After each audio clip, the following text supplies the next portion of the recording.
Я рада встретиться с вами в это время, именно на этом историческом этапе, особенно после того, как более 2 лет прошло с момента начала СВО на Украине. Насколько Москва привержена ранее заявленным требованиям и можно ли рассчитывать на смягчение позиций в целях достижения мира? Это даже не столько наши требования, сколько требования общего международного права. Сейчас, когда говорят о необходимости урегулирования конфликта на основе устава ООН, все время добавляют и уважение суверенитета Украины и территориальной целостности Украины. В уставе ООН, помимо территориальной целостности, и, кстати, до того, как там упомянута территориальная целостность, содержится требование уважать право нации на самоопределение. И именно этим правом на самоопределение руководствовались все те, кто осуществил процесс деколонизации, прежде всего на африканском континенте. И Россия была тогда, Советский Союз, был одним из главных инициаторов этого процесса, и соответствующая декларация в начале 1960-х годов была принята по нашей инициативе. И когда Генеральная Ассамблея еще в прошлом веке стала обсуждать, что важнее – территориальная целостность или право нации на самоопределение. Была после долгих переговоров принята декларация, объемный документ, но в той части, о которой мы сейчас говорим, там сказано очень четко. Все обязаны уважать территориальную целостность государств, чьи правительства уважают право нации на самоопределение и в силу этого представляют все население, проживающее на данной территории. То, что после госпереворота, кровавого госпереворота антиконституционного в феврале 2014 года пришедшие к власти неонацисты не представляли ни Крым, ни Донбасс, никого убеждать не приходится. Ну, а еще раньше, до права нации на самоопределение, в уставе ООН написано о необходимости уважать права человека, независимо от расы, пола, языка и религии. Так вот, на Украине русский язык во всех сферах жизнедеятельности запрещен законами. А недавно принят закон, который запрещает Украинскую православную церковь, каноническую православную церковь. Поэтому те, кто выступает за урегулирование конфликта на основе устава ООН, должны этот устав, конечно же, почитать более внимательно.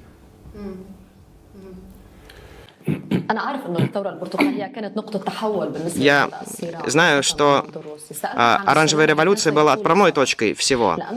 И мы понимаем, что сегодня Россия играет важную роль на мировой арене в разрешении конфликтов. Вопрос заключается в том,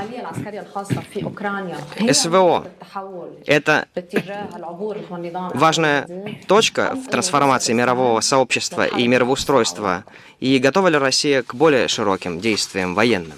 Ну, вы же сами сказали, что госпереворот был одним из главных этапов, который в итоге подвел всех нас к той ситуации, которую мы сейчас наблюдаем.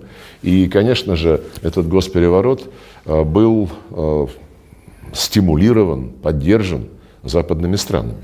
И после этого мы долгие-долгие годы предупреждали о том, что нельзя так поступать с русскими людьми, которые всю жизнь жили на тех землях, которые оказались при советской власти в рамках украинского государства. Нельзя ни в коем случае втягивать эту территорию, которую столетиями осваивали русские, втягивать ее в Североатлантический альянс. Мы долго об этом предупреждали. Но, взрастив и воспитав неонацистов, Запад однозначно продолжал их поддерживать как инструмент войны против Российской Федерации. То, что справедливость на нашей стороне, ну, это очевидно всем, кто маломальски понимает то, что происходит, и кто понимает, в чем заключается справедливость. Справедливость заключается в праве каждого человека быть тем, кем его воспитали и кем он хочет быть. Но, повторяю, использование украинского неонацистского режима в качестве инструмента борьбы с Россией, конечно же, очень насторожило мировое большинство стран глобального Юга, Африки, Азии, Латинской Америки, потому что все стали задумываться, а в следующий раз Вашингтон на кого будет направлять свое недовольство? Кто может в следующий раз не понравиться Вашингтону? Любой. И в этом смысле вы абсолютно правы. Конечно, специальная военная операция имеет общемировое значение, потому что она отстаивает многополярный миропорядок, где все без исключения страны равны. Еще раз напомню об уставе ООН. В нем записано, что Объединенные Нации основываются на суверенном равенстве государств. Этот принцип никогда, ни в одной ситуации ни США, ни их сателлиты не уважают и не соблюдают. И, конечно же, мировое большинство заинтересовано в том, чтобы прекратить нынешнее положение дел, когда американцы требуют от всех уважать не международное право, а порядок, основанный на правилах. А правила у них каждый раз, как у нас говорится, как Бог на душу положит. Когда в Косово им потребовалось оторвать этот край от Сербии, они просто без всякого референдума объявили о его независимости и сказали, это реализация права народов на самоопределение.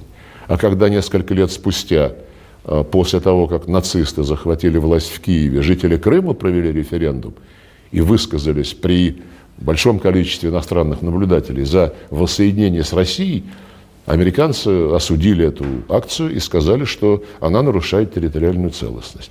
То есть, понимаете, всем очень ясно, большинству моих собеседников из Африки, Азии, Латинской Америки понятно, о чем идет речь. Речь идет о том, что США хотят всем доказать, что они гегемон, и что никто не смеет им перечить, что бы они ни захотели.